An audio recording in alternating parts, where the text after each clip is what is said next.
Biotizen, banyak di antara Biotizen yang bertanya kepada Bio Farma ID terkait uji klinis. Apa sih sebetulnya uji klinis?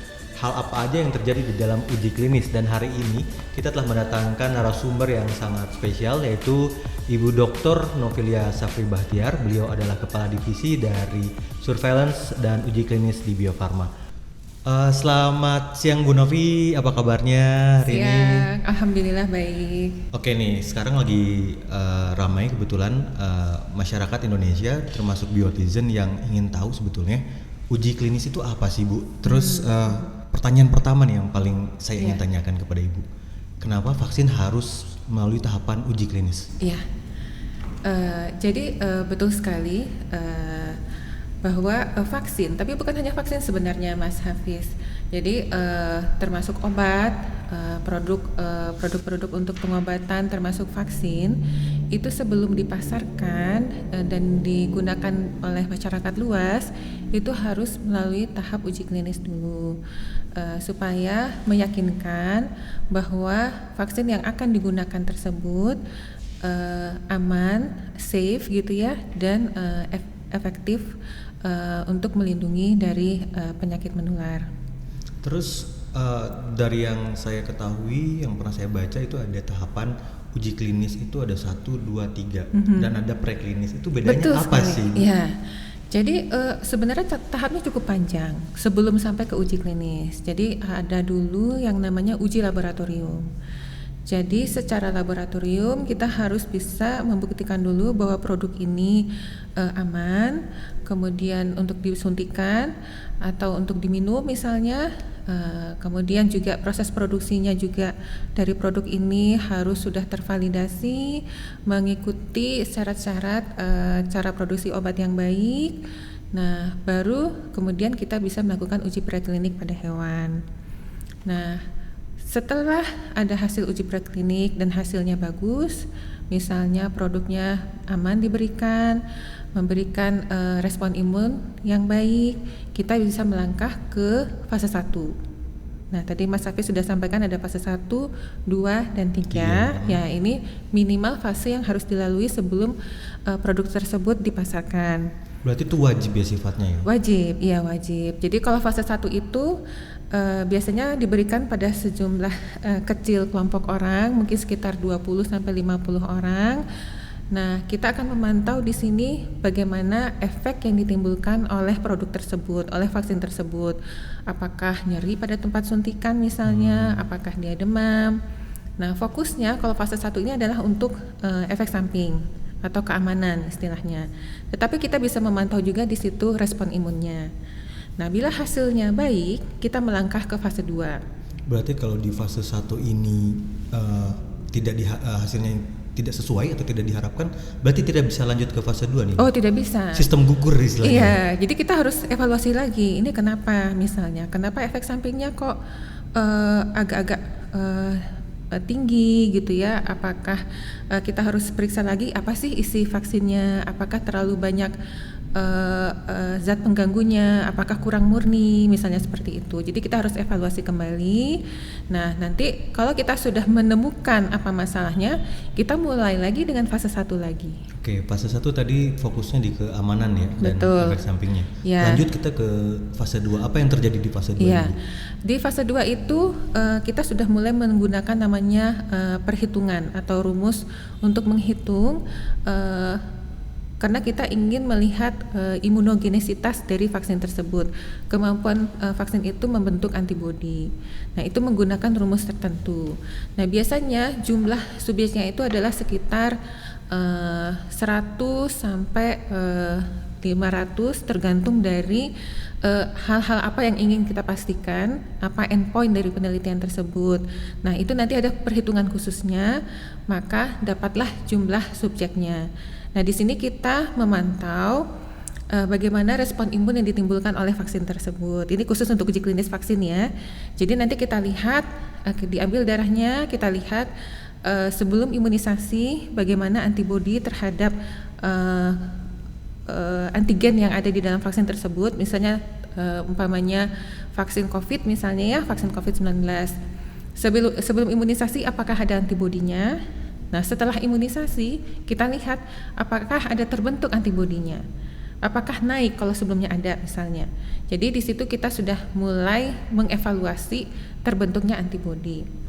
Kalau misalnya tadinya subjeknya jumlahnya 500, dari 500 ini berapa orang yang terbentuk antibodinya dengan baik gitu.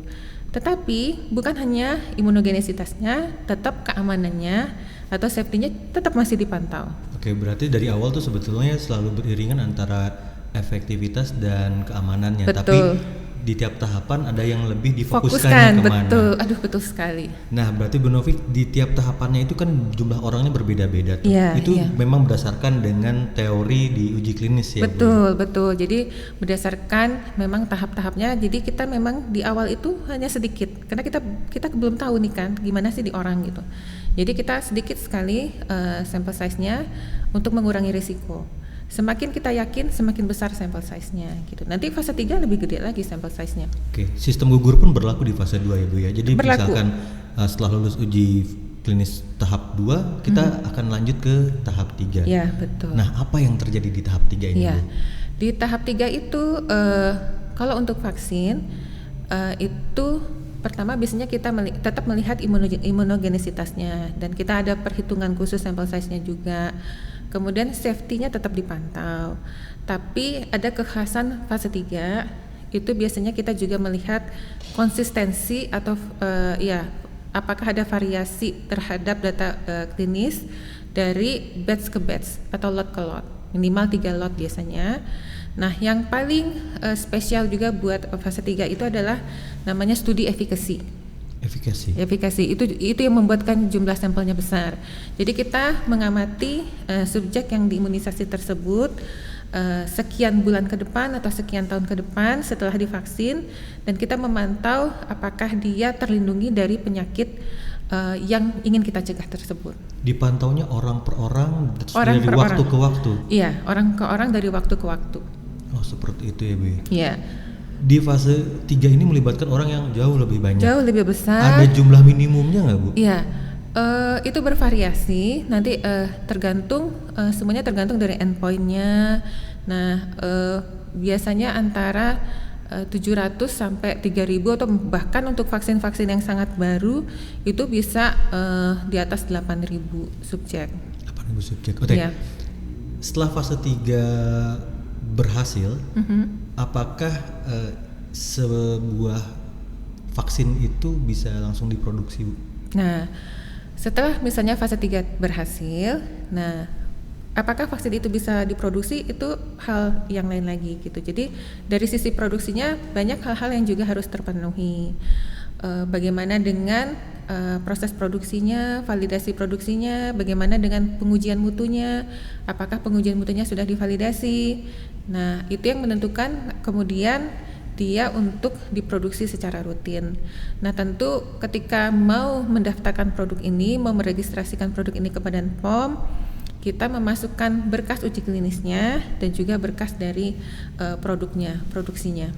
Oke, berarti kalau misalkan bisa saya simpulkan, tahapan yang panjang sebelum sebuah vaksin diproduksi itu untuk memastikan keamanan dan efektivitasnya, Bu ya? Itu keywordnya, Bu ya? Betul, iya, betul. Oke, balik lagi, Bu, ke uji klinis yang tadi. Sebetulnya dalam kondisi normal, berapa lama waktu yang dibutuhkan untuk sebuah vaksin di setiap tahapannya, Bu? Baik. Jadi untuk memang berbeda-beda karena melibatkan jumlah subjek yang berbeda, dan juga hal yang mempengaruhi lama uji klinis itu selain jumlah subjeknya adalah kalau untuk vaksin berapa kali dia disuntik gitu. Kalau misalnya vaksin typhoid hanya sekali, uji klinisnya lebih sebentar. Kalau misalnya vaksin yang berbasis DTP misalnya seperti pentavalen, nah itu harus 3 dosis, itu lebih lama karena satu orang akan menerima 3 suntikan dengan jarak 1 bulan.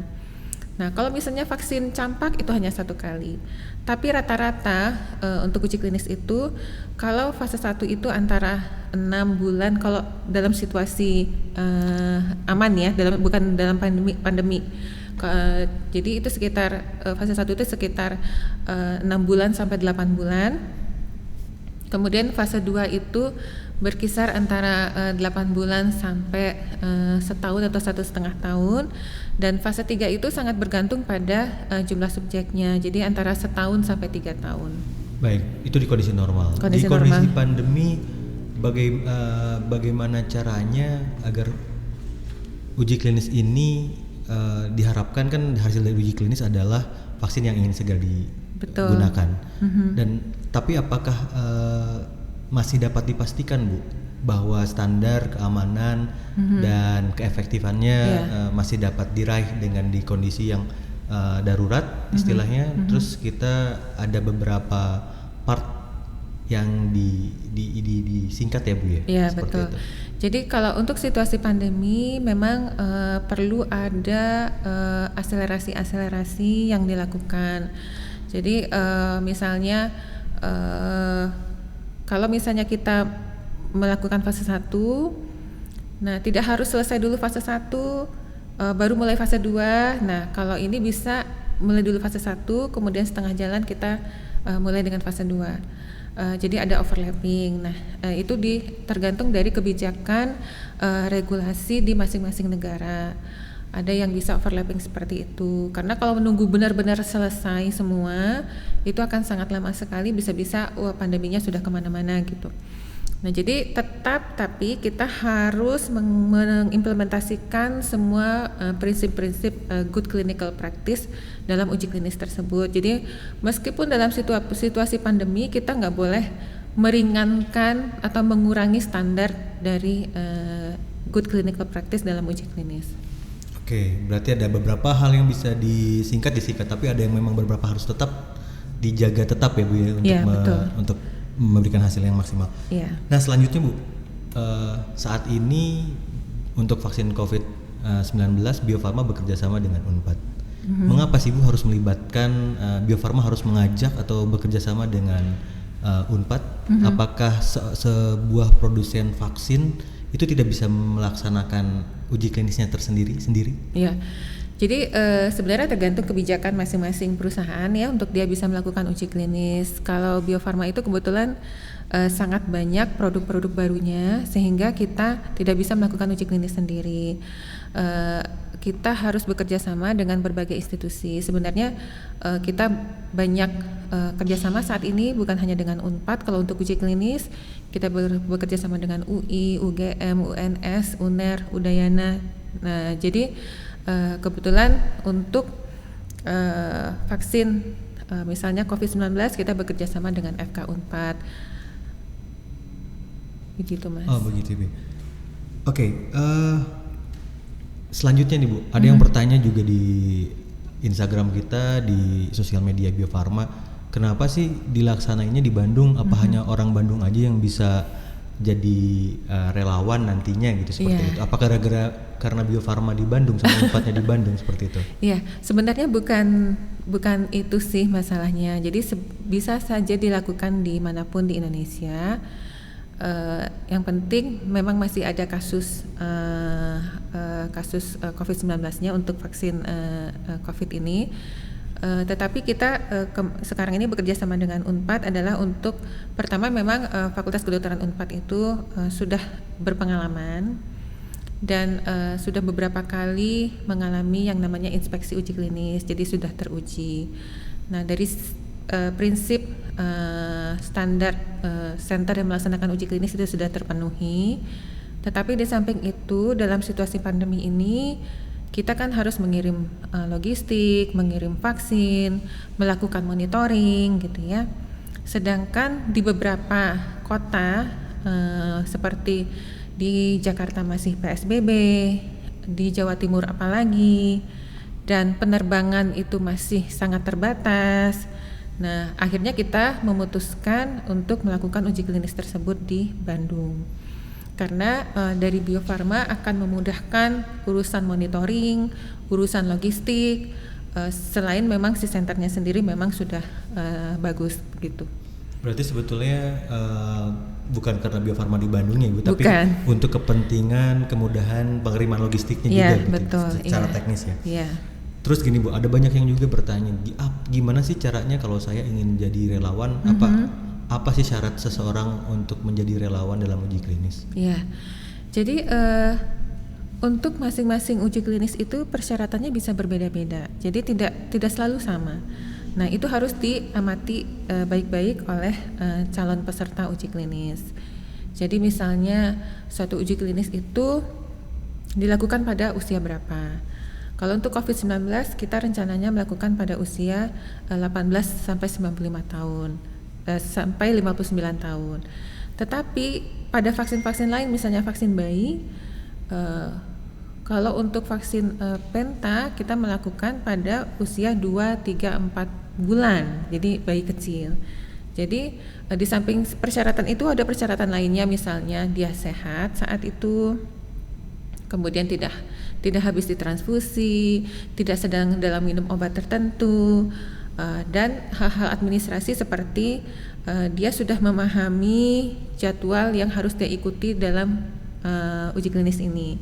Jadi kan ada beberapa kali pengamatan, ada beberapa kali penyuntikan, pengambilan darah.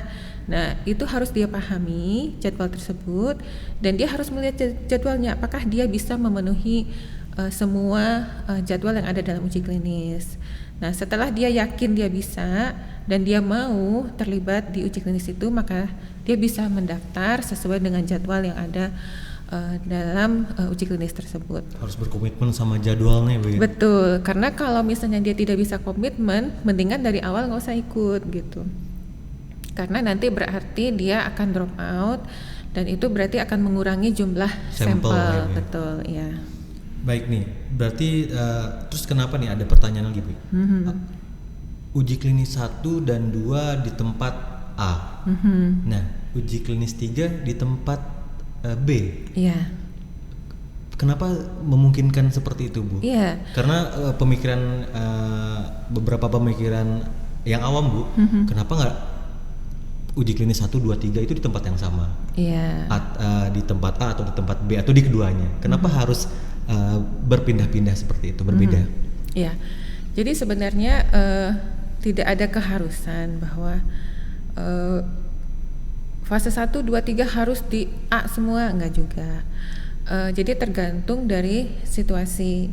Nah, kebetulan misalnya kalau saat ini pandemi dilaksanakan di tempat A 1 dan 2 itu mungkin memudahkan koordinasi. Biasanya 1 dan 2 dia overlapping gitu ya. Jadi di satu negara. Nah, khusus untuk studi yang desainnya efikasi di fase 3 itu harus dilaksanakan di negara yang masih endemis, yang masih ada penyakit tersebut. Jadi kalau misalnya untuk vaksin COVID-19 fase 3-nya harus diselenggarakan di negara yang masih ada kasusnya. Nah, kalau misalnya di negara A tadi kasusnya sudah sangat turun, udah paling sebulan 1, itu udah sudah tidak sesuai untuk melakukan studi ini. Sehingga mau nggak mau dia harus mencari site uji klinis di luar negaranya gitu, supaya memenuhi syarat untuk efikasinya. Efikasi. Kalau disederhanakan, efikasi itu apa sih, Bu? Disederhanakan. Efikasi itu memantau. Jadi sebenarnya untuk melihat ini vaksinnya efektif nggak gitu. Memberikan perlindungan atau tidak? Gitu? Iya, gitu, untuk melihat itu. Beda tadi dengan imunogenesitas, itu menimbulkan antibodi. Nah, kalau efikasi itu vaksinnya efektif nggak, efficacious gitu ya. Jadi kita pantau orang yang diimunisasi tersebut dalam waktu tertentu, apakah dia terjangkit penyakit yang harusnya dicegah. Nanti dibandingkan biasanya antara grup yang menerima vaksin dan grup yang menerima pembandingnya gitu. Nanti dilihat perbandingannya. Oke, perbandingannya itu dengan apa, Bu, biasanya? Pembanding itu macam-macam untuk uji klinis. Kalau misalnya jenis vaksin yang sama sudah ada yang diregistrasi, maka kita bisa menggunakan produk lain yang sudah diregistrasi tersebut. Tetapi kalau misalnya jenis vaksin itu belum ada yang diregistrasi, pembanding itu kita bisa yang lain, bisa placebo, bisa vitamin, bisa adjuvan gitu. Atau bisa vaksin aktif lainnya yang misalnya acceptable bisa diberikan di usia tersebut. Tujuannya untuk apa, Bu? Untuk tapi si relawan belum nggak tahu ya dia diberikan vaksin yang mana? Atau cairan yang mana, vaksin atau Iya. non vaksin gitu? Jadi nanti ini akan di random, ada list randomnya. Nah, si relawan itu tidak boleh tahu. Tidak boleh tahu justru ya, Tidak Bu, ya? boleh tahu. Nanti dia nanti takut ada sugestinya gitu ya. Jadi baik relawan maupun dokter yang memantau dia itu tidak tahu dia dapat vaksin atau pembanding. Oke. Vaksin uji atau pembanding. Untuk hal ini untuk mencegah adanya bias atau sugesti dalam mengevaluasi efek sampingnya nanti. Oke, berarti tenaga medis yang memberikan dan relawan itu dia nggak tahu apa yang Iya. ada di dalam tubuhnya ya, Iya. seperti itu. Oke, terakhir Bu, pertanyaan terakhir. Ada banyak pertanyaan yang masuk, mengapa di Indonesia 6 bulan dan mengapa di Brazil 3 bulan, Bu? Kenapa kita berbeda dengan di Brazil sementara vaksinnya sama untuk vaksin COVID-19 ini? Sebenarnya di Brazil 3 bulan enggak juga, saya udah cek di Oh, sudah cek ya, juga? clinicaltrial.gov-nya dia baru selesai nanti tahun depan Oktober. Oke, berarti itu cukup menjelaskan pertanyaan Iya, ya, Bu. Selama ini kan banyak yang bilang itu 3 bulan, ternyata beda ya, Bu ya? Bukan beda. seperti itu ya? Apa mungkin 3 bulan itu adalah lama rekrutmennya. Lama rekrutmen. Iya gitu, tapi uji klinisnya bukan lebih dari 3 bulan. Oke, itu berarti cukup. Soalnya pemantauannya aja udah 6 bulan, jadi nggak mungkin dia selesai 3 bulan. Oke, kita bekerja secepat mungkin tapi dengan prosedur yang sebaik mungkin ya, Bu ya? Betul. Seperti Iya. itu cukup sangat menjelaskan. Saya pikir Bu terima kasih atas waktunya. Iya. Ibu datang ke sini menjelaskan juga, banyak orang yang bertanya-tanya selama ini apa sih uji klinis itu. Ya, siapa semoga mencerahkan kepada Biotizen. Terima kasih banyak Ibu Novi. Sama-sama. Selamat siang. Siang, assalamualaikum.